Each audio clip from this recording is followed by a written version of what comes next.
Alright, ladies and gentlemen, I'm here on the show, and today on the show, I'm here talking about some NBA news. It's about 17 minutes in the video, and I accidentally freaking ended it while I was talking about some stuff. I think I got a little bit far, but not that far, so let's get into it again. So, an NBA insider talked about the Miami Heat, and he said, I guess it's NBA insider on the Miami Heat, end quote, said, watch for Tyus Jones. I think he would be a very underrated addition if the Miami Heat were to ever get him, because I think he's a really underrated player. I think he's really underrated, and I think that would help the team. And he could be a secret weapon for the Heat if they were to get him. And he's a perfect fitting role player, in my opinion, for that team. I think he just fits what they need. And he's one of the better playmakers. He's averaging like nearly 6 assists a game in the 36 appearances he's had this year. And he keeps good care of the basketball as well. So I think that'd be good. And he's 49.3% from outside the 3-point arc in his first season with them, shooting 52% from the field, averaging 12 points. They could low-key be a good addition if they were to trade for him. So Brian Windhorst said, end quote, the Lakers don't want to have to make a big move. They prefer to retain their depth, and the one first rounder they're allowed to trade, they believe in the formula they believe in the formula they have. Yeah, right. Which is a cadre of lone defenders supporting future Hall of Famers, period, end quote, Brian Windhorst. Yeah, and how's that going? Your formula, 18-19 record. Ugh. They prefer to retain their depth. Yeah, what depth do you have, Lakers? What depth? That's probably the worst thing you want to hear right now if you're a Lakers fan. 18-19 is a horrible formula. Like, they literally suck. Like, how's this formula right now working? They play 3-guard lineups 50% of the game. They are not serious about, quote, long defenders, even though that would be a winning strategy. They don't have a winning strategy. There's no strategy, zero strategy for the Lakers. They always say that, and they end up somehow making a freaking big move. I don't think a big move will help them at this point. So, we really need to talk about what Julius Randle and Jalen Brunson are doing. In their last 10 games, Brunson's averaging 27.1 points per game, 7.9 assists, 47% from the field, 37% from 3, 90% from the line. Randle averaging 28.8 points per game, 8.6 rebounds, and 50% from the field and 82 from the free throw line. He's really underrated, in my opinion.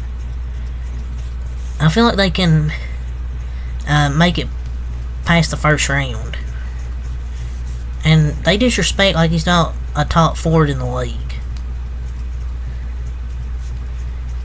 And Randle deserves the respect.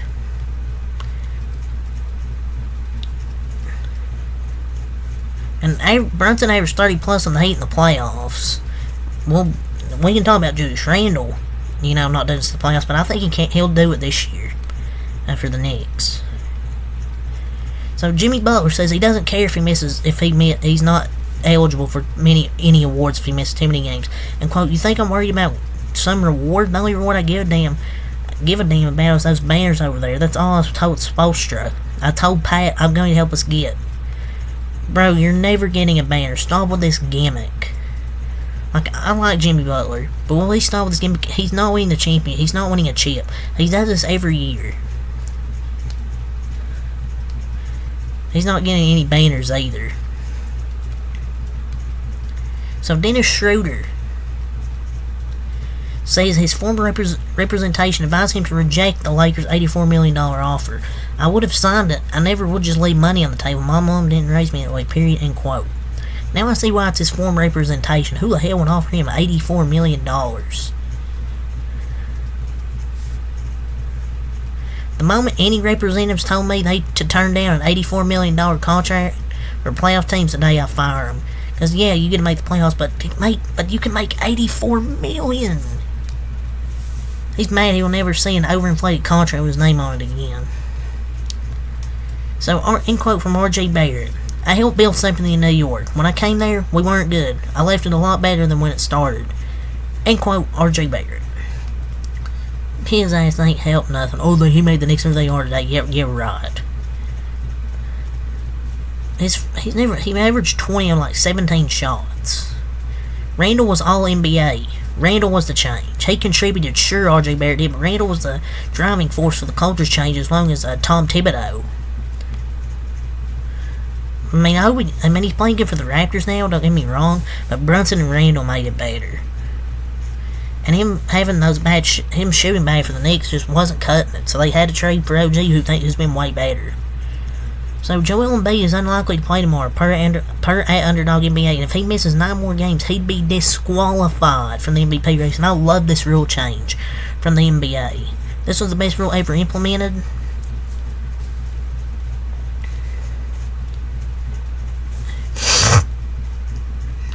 They should. I mean, if you're an MVP candidate, you should be playing most of the games, unless you suffer like a really bad injury.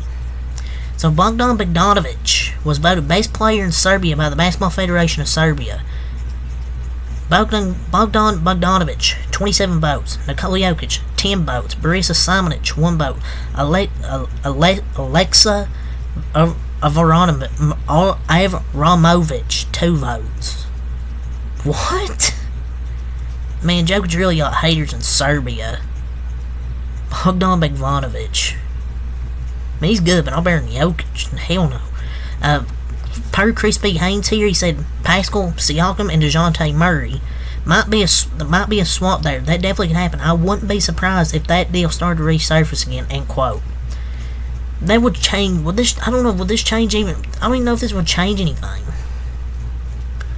I mean, literally, considering if you're the Hawks, the goal would be to pair Pascal with Trey and Murray, not get rid of Murray for Pascal. I mean, Atlanta could use a skilled wing like Pascal who can guard 1 through 4. The 5 is situational. Murray's 2-ish, 3 years younger. A guard which Toronto could use, since I believe Dennis Schroeder will be down at some point. I would go over the Rangers' top 35 players in the NBA again, but we're already like nearly 8 minutes of the video already. And besides, who cares about freaking top 35 player list? So the San Antonio Spurs are interested in DeJounte Murray. Why the hell would he go back to the Spurs? I mean, maybe he could be a playmaker for Victor Wembanyama. But the front office, like, you just traded him like a few years ago. What, are they going to try and get him back? Wemby just needs that guard to get him to where he needs to be. I think DeJounte Murray can. But we'll see.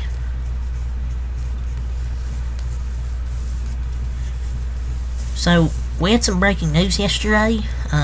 John Moran is out for the rest of the season due to a labrum tear. He's already out for the rest of the season. And he was balling since he came back. I don't know what caused the injury. But yeah, he tore his labrum. I don't know how. But yeah, he's undergoing a shoulder surgery. Which sucks, because he just came back and he was balling too. Dennis Schroeder reportedly wanted to lead his own team, was apparently unhappy about coming off the bench in Toronto prior to the Emmanuel Quickley trade, per at Michael Grange. Lead his own team? How do we tell him? What the hell? I mean, I know he got a FIBA Cup MVP, but it's different in NBA. What team is there for him to lead? Lead his own team?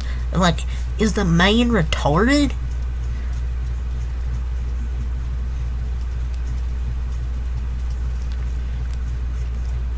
So the Dallas Mavericks are looking for a power forward and reportedly looked into Pascal Siakam per at Shams Charania.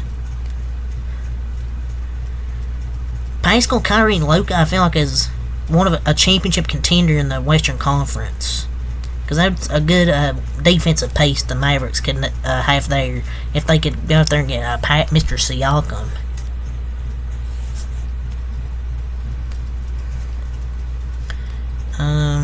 So Jaime Jaquez Jr. is expected to take part in the NBA Slam Dunk Contest, per at Greg Svilander.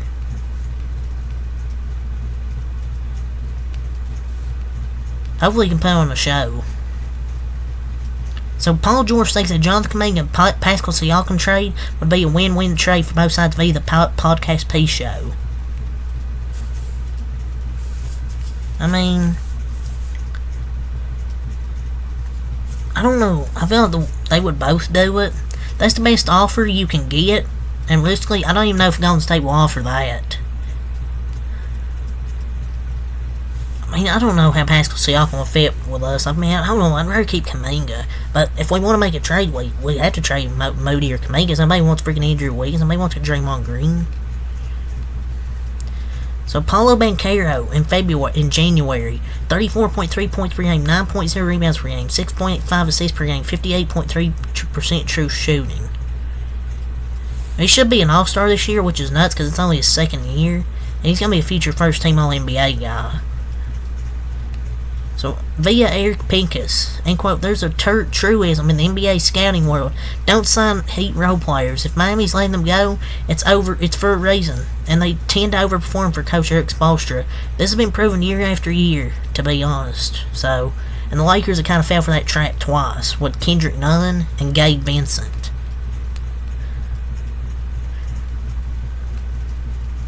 So, Jeannie Buss reportedly believed that Frank Vogel was mainly responsible for not successfully interrogating Russell Westbrook and ultimately greenlighted his firing.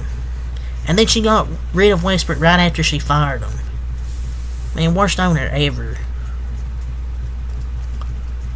So Draymond Green says everything was starting to get, quote, too much for him, and he apparently almost retired. I mean, maybe he could have retired. Honestly.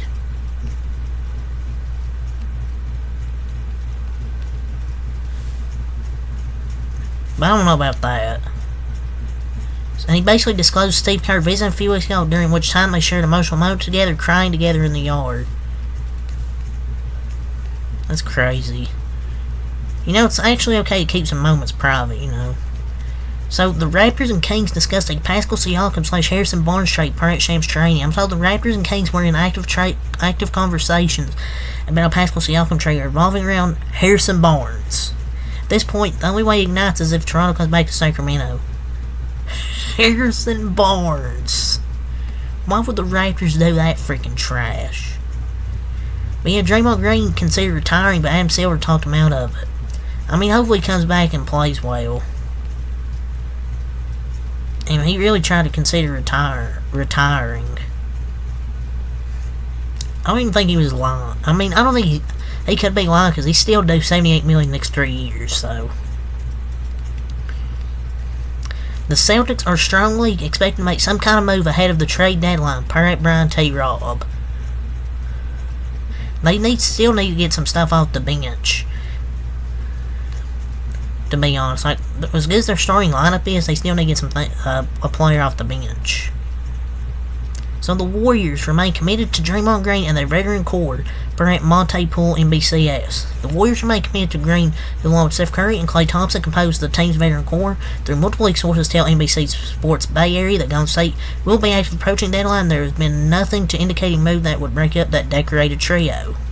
Man, it might be over, man. Just let it go, Warriors. I mean, I'm a Warriors fan, but we might have to do something. So Darvin Ham is a big fan of Gabe Vincent and was expecting him to be a big piece of the Lakers puzzle. Absolute ass, Gabe Vincent in 2024. And now he's going to use, oh yeah, he was the injured excuse. Per report, D'Angelo Russell not garnering much trade interest around the league. Well, no one's surprised. No shock. The most likely outcome for Golden State at the deadline is they stand pat, try to get healthy, see how much better things look with Draymond Green back, and they make some hard choices come the summer. So basically just wasting a year of Steph Curry. Yeah, great. Breaking. 2 days ago, the Knicks are waiving Taj Gibson per at Fred Katz. Wow. Several agents have been calling the Lakers front office to express their frustration about their clients not getting the right opportunities. Man, Darvin Ham's going to get freaking fired. So the last thing we'll talk about is he says Milwaukee's defense and coaching needs to be better. We have to be better. We have to play better. We have to defend better. We have to trust one another better. We have to be coached better. Every single thing, everybody has to be better. It starts from the equipment manager. He has to wash our clothes better. The bench has to be better. The leaders of the team has to be more vocal. We have to make more shots. We have to defend better. We have to have better strategy. We have to be better overall. And he basically did, in fact, take responsibility. The equipment manager is probably like, what did he say me for? So yeah, it's really all to say. The Sabres have liked Chris Boucher for a while, per J.K.L. Fisher. $11 million a year won't be easy matching trade, but we'll see. But that's all I'm saying. Until next match, peace, and that's all for the NBA.